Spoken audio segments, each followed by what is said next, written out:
going to get into this Ghislaine Maxwell situation. So with Trump right now, the Republicans are scrambling, and the reason why is because the leadership is scrambling because the base wants answers and they want blood. I told you it's a blood it's a blood coven. So they want blood. So we're going to listen to this news report here. Before we get to that, I did want to report that Hulk Hogan recently passed away. Just today, Ozzy Osbourne passed away yesterday, and then the day before that, Malcolm Jamal Warner passed away. So it's so crazy that all these celebrities are passing away like this. Like, oh, the only one that really actually hit me hard was Malcolm Jamal Warner. But it's sad when anybody passes away, even though Hulk Hogan was very controversial. He still has family, friends, people who love him, people who will miss him. So Hulk Hogan died today. I don't know what he died from, but it might have been something that he was already dealing with. I don't know, but it doesn't say how he died. And since he did die today, I'm sure that it's going to take a while for us to, like, at least a couple days for us to find out, what happened, like if it was a heart attack or stroke or something like that. But rest in peace and condolences to him and his family. So Hulk Hogan, he came to prominence back in the 80s, and he was a really good wrestler. He was probably the WWF for a very long time. He carried the WWF on his back, and they in return were semi loyal to them, as loyal as Vince McMahon can be. Was loyal to him and made sure that he continued to have interactions and with the brand. But I just wanted to say that. So yeah, Hulk Hogan passed away. He is 71. That is a blessing to be able to even get to this age. But he did. And then they said he just recently gave his life to Christ in 2023. I'm a Christian. Hopefully he was serious about that. Hopefully he was redeemed by the Redeemer, our Messiah, Christ himself. But yeah, rest in peace to Hulk Hogan. All right. So I want to get to this story I really want to talk about. All right. So Mike Johnson, who is the Speaker of the House, remember Nancy Pelosi, her husband was basically, they broke in her house and they roughed up her husband. After that, like a little bit after that, she resigned. So then steps a bunch of other potential speakers of the House. They eventually settle on this person here, Mike Johnson. Mike Johnson is he's a Republican for sure. He goes by whatever Trump wants him to say, whatever Trump wants him to do. So he perfectly explains the flaws in the GOP's Ghislaine Maxwell gambit. So Senator Lisa Murkowski also expressed skepticism over the Department of Justice's questioning of Maxwell as Republicans try to quell the backlash to Trump over the Epstein files. Look, they're not going to roll it back. The base wants blood. The base wants blood. And I don't blame them. If you out here doing the most to children, you need to be under the jail because you don't need to be around nobody's child. Nobody's child. I don't understand what the argument is here. Like, what's the argument, U.S. government? Why aren't y'all doing y'all job? Y'all seem to be protecting a lot of people other than Trump. So I feel like it's more powerful people that are in these documents, this dossier. They have a dossier on Epstein. They just need to release it. Just release it. Anyway, House Speaker Mike Johnson explained with perfect clarity the obvious pitfalls in Republican efforts to question Ghislaine Maxwell, the convicted child sex trafficker and Jeffrey Epstein accomplice. So the Deputy Attorney General Todd Blanche, formerly Trump's criminal defense attorney, is meeting with Maxwell. Now, he is meeting with her as we speak. And the House Oversight Committee spokesperson said that the committee, led by Representative James Comer, he's a representative from Kentucky, intends to subpoena Maxwell for a deposition as soon as possible. Speaking to reporters, Wednesday, Johnson said he backed Comer's plan, but raised what he calls an obvious caveat. So this is the quote here. I will note the obvious concern, the caveat that Chairman Comer and I and everyone has could be counted that could be counted on to tell the truth. Could she be counted on to tell the truth? Is she a credible witness? I mean, this is a person who's been sentenced to many, many years in prison for terrible, unspeakable, conspiratorial acts and acts against innocent young people. I mean, can we trust what she's going to say? Well, y'all trusted what she was going to say when y'all convicted her. So go ahead and finish, because listen, here's the thing also. Ghislaine also said that when at the time of her conviction, at the time of her trial, she said, I can go ahead and give information about who we were dealing with, like the people that the clients, the Johns. They declined. The Republicans kept declining before, the leadership, not the base. The leadership kept declining this before, but I don't understand why y'all wouldn't want to get rid of disgusting people like this. So if Ghislaine is in prison and Trump is saying that there's nothing here, why is she in prison then if there's nothing here? So if there's nothing here, why are y'all hiding the dossier on the Epstein dossier? Y'all are hiding because there are powerful people in there, enough people that are telling Trump what to do. I feel that people are telling Trump what to do, or at least making these calls to him and swaying his decisions to not put out these things.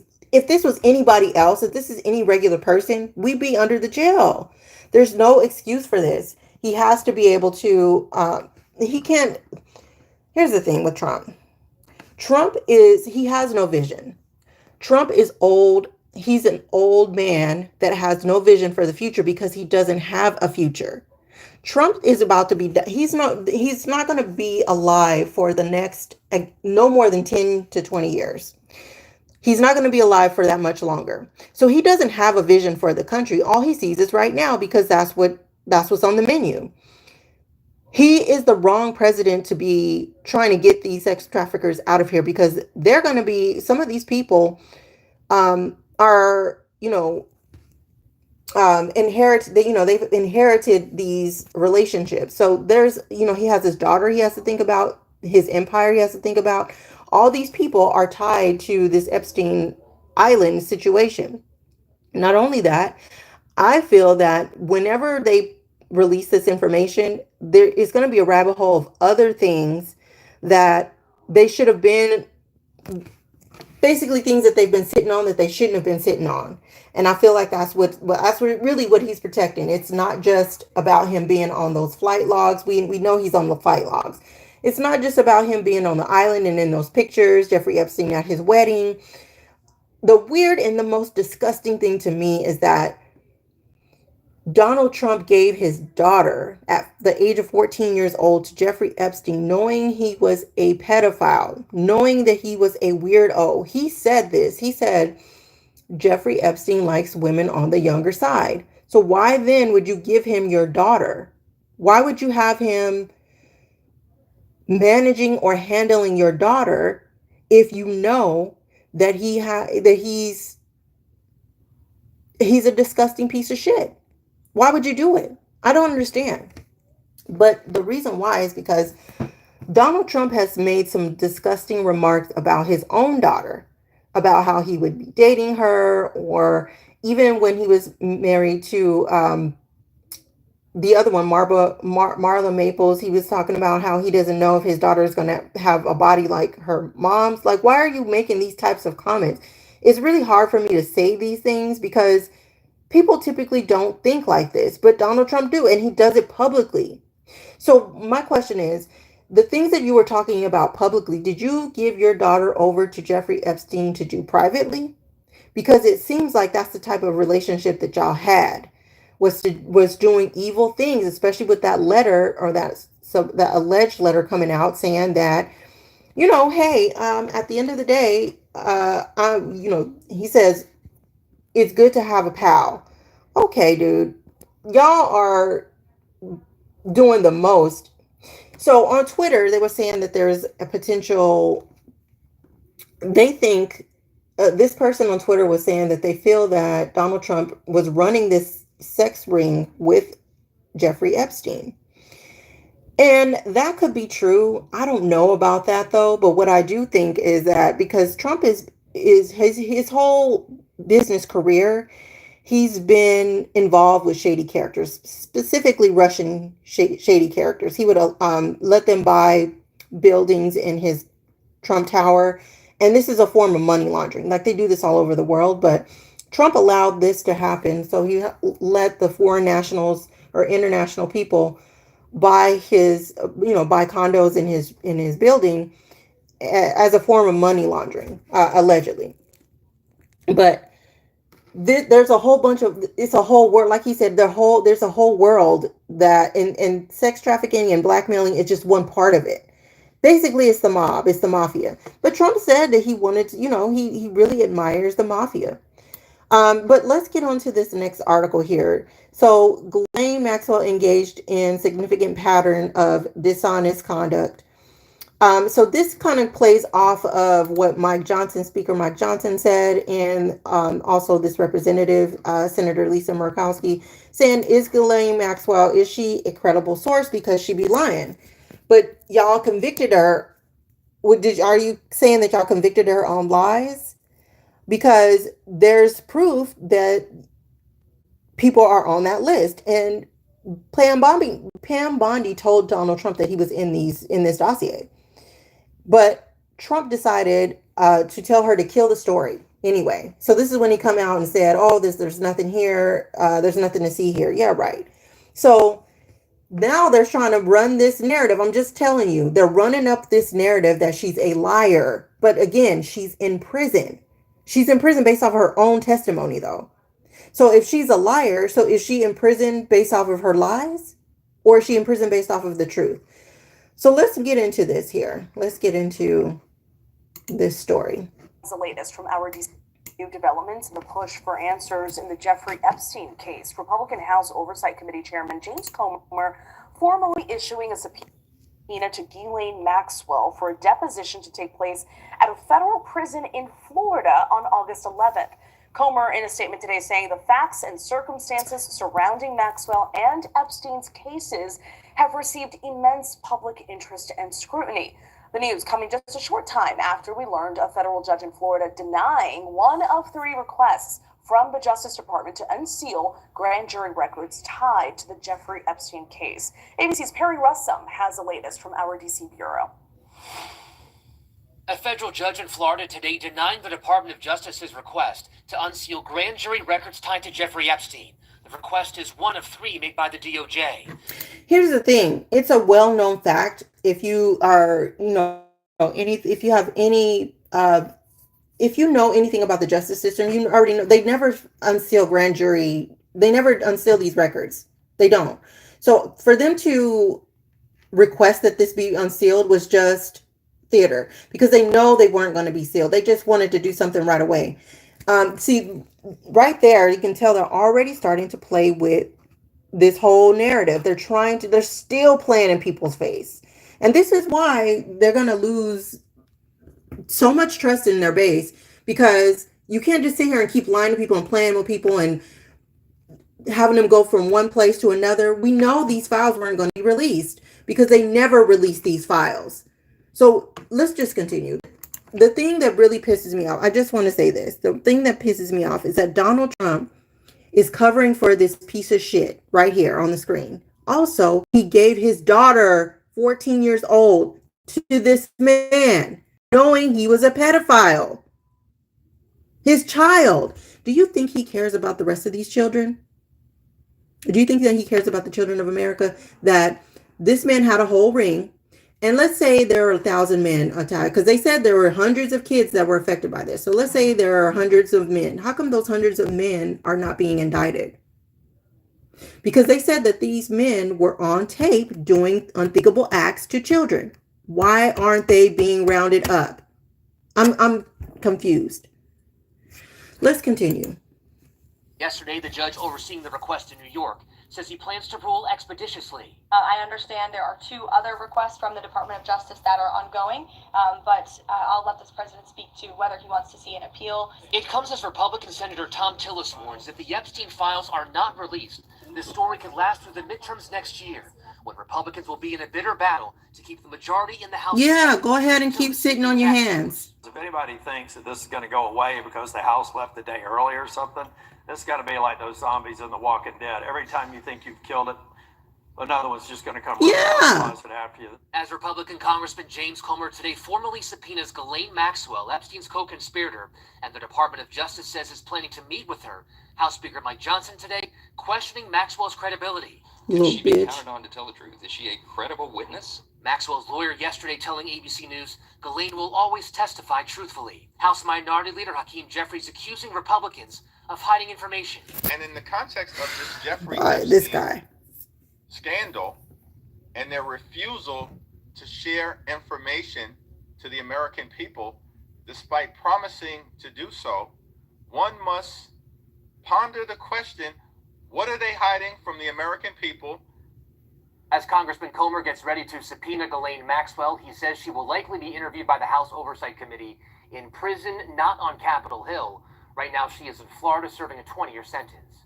Stephanie? Okay, and so is that going to be live? Is that going to be live? You know, because typically with these hearings and when they do these investigations, these probes, typically what happens is that it's done live to where the public can see these things happening. I'm wondering if this is going to be live. Now, people are going to want to see this live. People are going to want to see her answers. People are going to want to see the committee's questions. And they're going to want to see if anything, they don't want anything cut. We don't want anything cut out. We want to see the raw footage. We want to see the live footage if y'all are going to question her. And we want real questions answered. So that is what's happening here. Now, they've already started the process of getting with this woman and so that they can ask her what other people were involved, even though they have a dossier with Trump's name on it. Anyway, let's just move forward. So the Department of Justice is meeting with longtime Jeffrey Epstein associate Ghislaine Maxwell. A senior Department of Justice official is meeting with longtime Epstein associate. So the meeting between Deputy Attorney General Todd Blanche and Maxwell is occurring in downtown Tallahassee at the U.S. Attorney's Office, which is located inside the federal courthouse. Sources familiar with the matter said. Okay. Maxwell was convicted of sex trafficking and other charges and sentenced to 20 years in prison in 2022. She is serving her sentence at a federal prison in Tallahassee. So Blanche arrived at the federal courthouse around 9 a.m. So let's see here. They set a date. I believe they said it's going to be next month. Let's see here.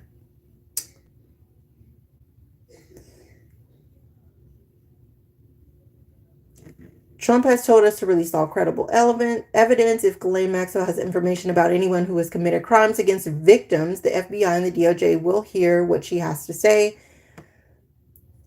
Maxwell's attorney confirmed earlier this week that they were in discussions with the government about the visit. But here's the thing.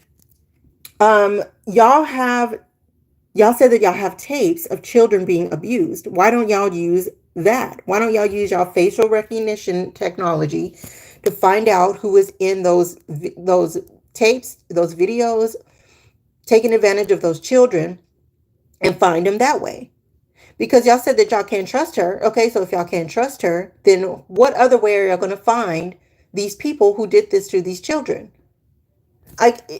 It's just like it keeps going around and around and around. They're not talking about who they're going to prosecute. They're only talking about who's on the list. We don't want to just know who's on the list. We want people's heads to roll. Like, that is crazy to me. Like, they're willingly missing the point. So that's what I wanted to say about this whole Ghislaine thing. I think that eventually they're going to continue to, it's going to be the same insane runaround where they're going to keep having you look to something else because they don't actually want to do the thing that they're supposed to be doing while they're sitting there in power. It sucks to be, you know,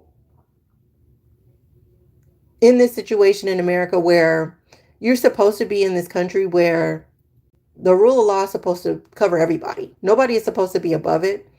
But time and time again, it's like leadership, no matter what hand it changes to. Fucking Republican. Sides of the party are full of shit. Both. Because this has been going on for a long time. And if Trump is so much better, then why in the fuck ain't he releasing the shit? If he's so much better. It's just so wild to me that people are just, the only thing they see is party line. That's the only thing they see. They don't see these children as actual victims. You want this to be satisfied to satisfy your political, you know, leanings that your side won. Nobody's winning when children are being abused. So another thing I wanted to talk about here was Tesla. So we all know Elon Musk was right in there with Trump. He spent almost $300 million to get him in office, so his ass ain't off the hook either.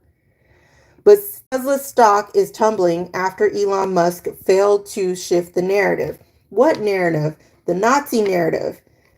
The Nazi narrative. Because Elon Musk, just like Donald Trump, is playing in everybody's face. And he wants to be able to do whatever he wants and still be able to abuse and exploit the proletariat. But that's not how life actually works. Absolutely not with it. Elon Musk's big promises no longer seem to be enough for many Tesla investors. Listen, Elon Musk has been making promises since he started being like the main spokesperson for Tesla. Because remember, Elon Musk did not create Tesla. When he took over and forced the courts to say that he was a founder, that's when he started to rep the brand as if he actually created it, but he didn't. Anyway, shares of Tesla fell 9% on Thursday following another dismal earnings report released after the bell on Wednesday. But the earnings report is going to continue to drop. Not only is he has lost market share in the EV market, but also the fact that Trump has taken those credits away that people were using to purchase these EVs, which is a nice credit because there's all kind of credits. If you buy a new car, there's credits for that. There's credits if you buy a car over a certain amount of pounds, 6,000 pounds, I believe. There's all kind of car credits that you can get in the car industry.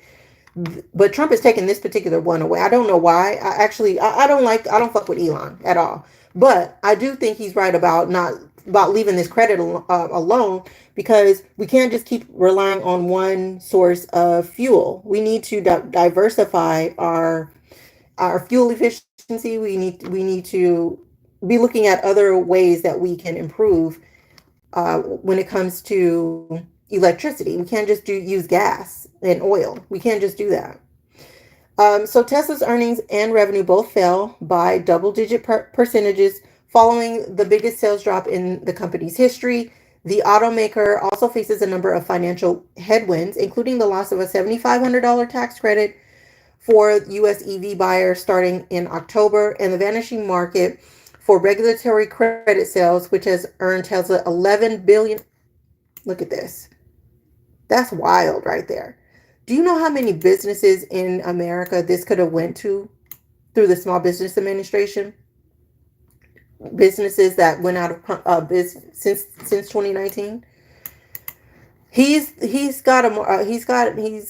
always seems to win these contracts. It's very strange. He seems to always win these contracts though. Anyway, Tesla CEO Elon Musk barely talked about that on the earnings call Wednesday, although he did acknowledge the company probably could have a few rough quarters. Yeah, right. Y'all are about to have a few rough years. Tesla is about to go all the way down. Then they released this robo-taxi, which it's having problems because the technology that Tesla has, it's good technology, but it's not as good as Elon describes it as being. So this is where there's a disconnect. You have good technology. I think that the full self-driving concept is a good concept, even the assisted self-driving. But the way that he describes the technology as being like we're already here, but there's a large gap in where the technology is and where he says it is. And this is why people are like, this is I believe what you said. I'm not going to sit here and waste my time and try to figure that. You were supposed to already have it figured out. So what is all of this extra stuff? Plus Teslas is already, they're always blowing up. I wouldn't feel safe purchasing a Tesla only because of the safety issues. I always hear about recalls. No, the recalls are normal, but they're always blowing up. That's weird. That's weird that Teslas are always blowing up. It's kind of strange. All right, so I don't know what's going to happen eventually to Elon. I mean, this is what's happening to Tesla. They wanted him to some of his investors wanted him to step down because he was in, he was in Congress, or not Congress, by step down. But he was, no, I'm not going to step down. I'm just going to go ahead and not be in Congress anymore. And I'm just going to go ahead and, continue to run Tesla and SpaceX. So after that, he had a couple of launches with SpaceX, which failed. I don't understand why you can't have a successful launch when you're spending so much money on these rocket ships. It's so interesting. But that was also a heavily subsidized industry that Elon is getting a bunch of money from. So he's getting all this money from the American public, but he was so quick and easy to tear down every program or assistance that the American public was getting. But he's not tearing down anything that he's getting. So his ass ain't off the hook either, and he's getting what his ass deserved too. Now, let's talk about Tulsi Gabbard. Now, again, all of these people are shills for Donald Trump. They're shills for these people in power. These are the people's faces that we see. Most of these people had nothing to do with what we're talking about. And when it comes to Jeffrey Epstein and Ghislaine Maxwell and Donald Trump, most of these people have nothing to do with the actual activities, but they are hiding it. They're helping him hide this information. So these people are trash ass people too. Gabbard's claim of an anti-Trump conspiracy are not supported by declassified documents. Now she's claiming that Obama committed treason, but she can't prove what she said. Now to accuse an ex-president of that kind of accusation, treason, is a big deal for anybody, just a regular rank and file. But to accuse a former president of treason while you're sitting in a position of power in the White House is a big deal. You can't just, roll out that word and not think that it has any real meaning, but they do. But they're only using it as a distraction. They know that if they did, then why don't they have the evidence? You can't accuse people of these types of things with no evidence. So the Director of National Intelligence, Tulsi Gabbard, this month declassified material she claimed proved a treasonous conspiracy by the Obama administration in 2016 to politicize U.S. intelligence in serving of casting doubt on the legitimacy of Donald Trump's presidential election victory. But here's the thing. Donald Trump sat in the Resolute office, or at the Resolute desk, and said that people rigged the election so that he can become president again. What about that? Because I don't hear anybody talking about that when he openly said this. He talked about him not actually winning the election. They rigged the election. If they didn't rig the election, he wouldn't be in office. That's basically what he said. And it was crickets from his cabinet. So you're saying that Barack Obama questioned the legitimacy of Donald Trump's presidency, but didn't Donald Trump question the validity of the election also? So you can't question the legitimacy of an election. That's been happening since elections have been happening in this country. Everybody questions an election. So now that's treason? Okay.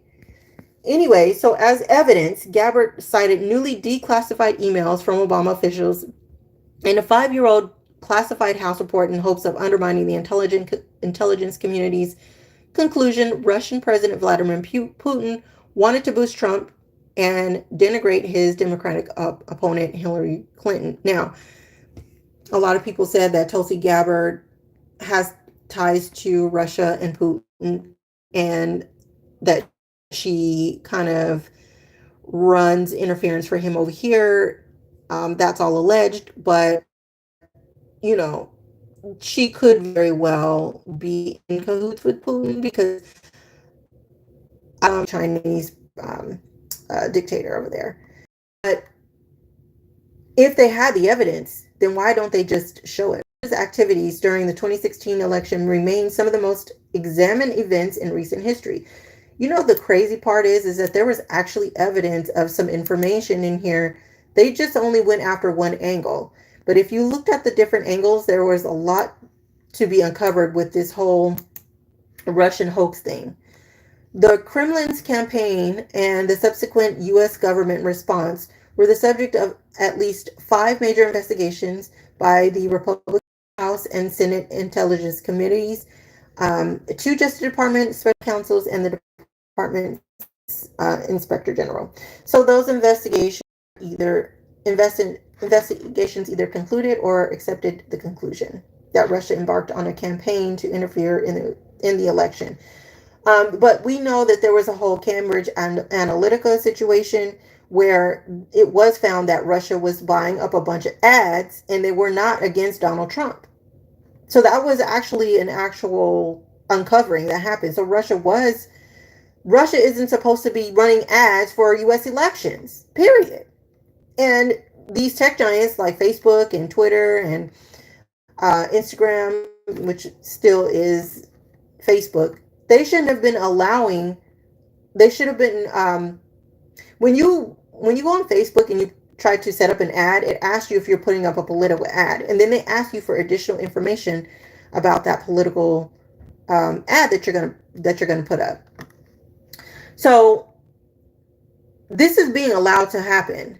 So now, but they don't actually prosecute the people who are actually doing the crimes. This is the wildest thing I've ever heard. It's like a big joke to them. They don't care. They're having everybody run around in a circle trying to find answers, trying to get justice. Really what we want is we want this economy fixed and we want justice for victims. We want the elderly taken care of, and we want these children protected, whether they're being trafficked or whether they're being shot up in schools or whether their education is being taken from them. We just want our basic things that we all pay into, that we all live for. We want this economy fixed, and we want the parts of the society that you're trying to break down, because again, the Republicans, when they get in office, they said they're trying to break down the administrative state, meaning that they don't want the federal government to be involved in helping the proletariat. They don't want the government to help the proletariat in any way. However, they want to take your money. So the money that you would use then to do it privately, they want to take that. So you're not going to have any money to do it privately, but they also don't want to help you publicly. You see that there? It's a diabolical plan for you to just continue to, to where you don't know whether you're coming or going. It's very strange. Very, very strange. I don't like the way it is, and I'm going to keep speaking up about it because fuck Trump. I can't stand Donald Trump. I can't stand the people, these 2 bitches that run interference for him. I'm tired of it. The fact that this motherfucker Donald Trump gave his daughter to a fucking pedophile is the problem. That's the problem. He's a monster, and this is why he's protecting monsters, and these are also monsters. We have monsters in office. It's a sad day.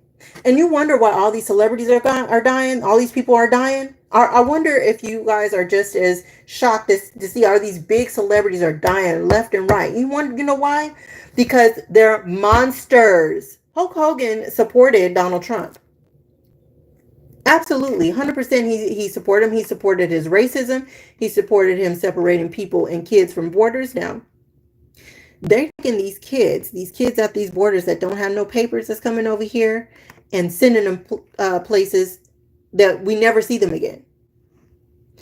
So, I want to talk about this other thing that's very, very serious here, and then I don't. I really have not been, and they're starving. You can see there's famine, or they're being bombed. And these are regular civilians that had nothing to do with October 7th. They had nothing to do with it. But yet they are the ones that's being targeted. And there have been so many statements from people in Zionist leadership that said they don't care that these men, women, and children that had nothing to do with this bombing, they don't care that these people are being killed. They don't care. So this is here, this headline, he went to get aid and didn't come back. Stories of people killed in Gaza. So he went to go get some stuff for the people that he was around there in Gaza, excuse me. A teenager who went looking for food, because again, there's a famine, and a man who endured months of malnutrition are among those who have died in Gaza in the past week. On Thursday, the Hamas-run health ministry recorded 2 deaths due to malnutrition in the past 24 hours, as aid agencies warned Israelis' siege of Gaza was causing mass starvation to spread across the territory. An Israeli government spokesman, this has been happening. Israel has been doing this. Israel has been doing what they're accusing Hamas of doing.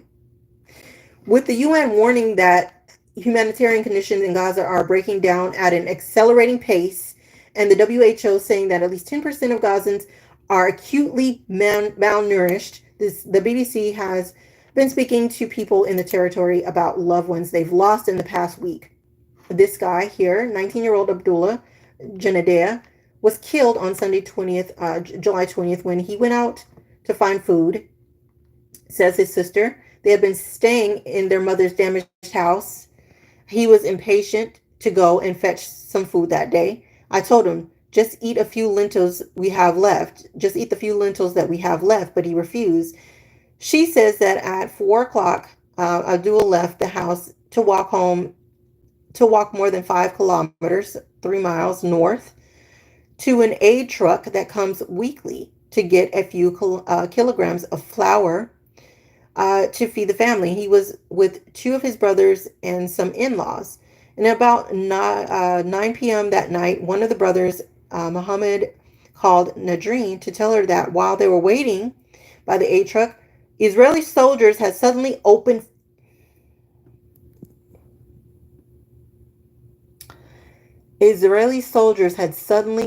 fire on them. They were in Netzarim corridor, a military zone cutting off the north of the Gaza Strip from the south. This is what's happening. People are just being walked up on and being shot and killed. Didn't say that they were in some altercation. Didn't say that these 2 were causing some type of ruckus. None of it. They just were waiting for food. Food that they can't get on their own because their country's war torn by this country that also has a bloodlust. The Zionists have this weird bloodlust for, it's not just Palestinians, it's the Iranians as well. They have it, and the U.S. is backing them. The U.S. MAGA has this weird ass bloodlust too. This other person, who looks very young to be 41, also passed away. Sucks. Ahmed had been a football fan who installed television satellites. A regular person. His brother, Yahya al-Hassan, says malnutrition killed him. Day after day, he was getting more and more poorly. And people don't want to hear this. People don't want to hear that people in Gaza are doing absolutely nothing and being murdered for just being alive. Let that sink in, because let me tell you something. When they're done with the Gazans, that bloodlust don't stop. And since they're already here over here in America, they'll start with whoever they can. It's so sad. It says, since May, Israel has been allowing some aid into the country, but aid groups say this is nowhere near enough. Fuck out of here. Fuck Israel too. Listen, and I'm not saying Israel as in the biblical Israel, because we know these are a bunch of fake people who stole identity so that they can get power wherever they go. But Israel is literally killing millions of people like Hitler killed millions of people. But nobody's calling them out. So they can just do it just because it got done to them? Like, it just don't make no sense to me. And they need to be called out too. Benjamin Netanyahu is a homicidal maniac. All these people are being killed because he wants a piece of land. He thinks that here's the thing. Benjamin Netanyahu was born in America. And he was trained in America. I don't understand what the whole point of this is, but one thing I do know is that you follow the money. Benjamin Netanyahu is a figurehead who's doing these things. The real money is behind the Rothschilds. They're the one funding this. They're the one who started the state of Israel. They're the ones sitting in the background that have something to lose if all this goes down. But one thing I do really hope that Israel loses this war, though. I really do. I hope that they do not win this Gaza war. I hope they lose horribly. These are horrible people over here in this region and what they're doing to people. They're dying of starvation.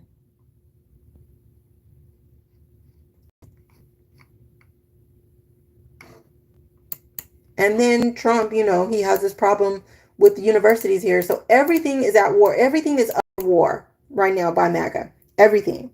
They want to dismantle the administrative state.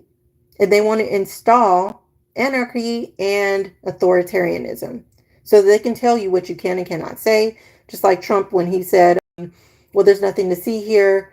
The base ain't ready for authoritarianism, because if they were, they would have just shut the fuck up like he said, and they would have kept him pushing to the next topic. But since they didn't do that, then he knows that they need some work conditioning done so that they can accept it. I don't know what he's going to do next in terms of trying to condition his base, but there's plenty of people that are not in his base that don't want none of what he's selling.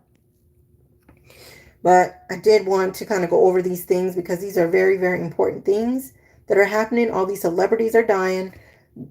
Ghislaine Maxwell is going to be, questioned again about who she knows, even though she said before in the last trial that she was in her trial that she would give up these individuals who were involved. They didn't want to hear it then. They did not want to hear it then, but they want to hear it now, though. And also, all these people in Gaza dying. And Elon Musk, I can't wait till this motherfucker get it too. You piece of shit. Elon Musk is horrible. And I'm so happy that these people, they're very, very transactional people. These people don't have actual relationships with one another. This is why he allegedly took the man's wife. I forgot her name. But he took the wife of a man that he was working with, because their relationships is transactional. So the wife that's going with Elon Musk to Tesla, whatever she's going to do for him, is transactional. None of this stuff is relational. So once they're done with ruining the country, they'll have no more dealings with one another unless they're trying to ruin some other country. But that's what I wanted to come on here to say, is that we're dealing with a hell of a pickle here that we need to make sure we can't just let this die down. We need to stay on his neck. And then again, like, Donald Trump gave his daughter to a fucking pedophile who was 14. Like, that blows my mind. He gave his daughter to a well-known pedophile. That's crazy to me. So you're not going to protect any other child. You gave your child to a pedophile. Also, you talk sexually suggestive about your children. That's weird. So that's all I wanted to say. I will be back on here a little bit later tonight. I'll see you guys later. Bye.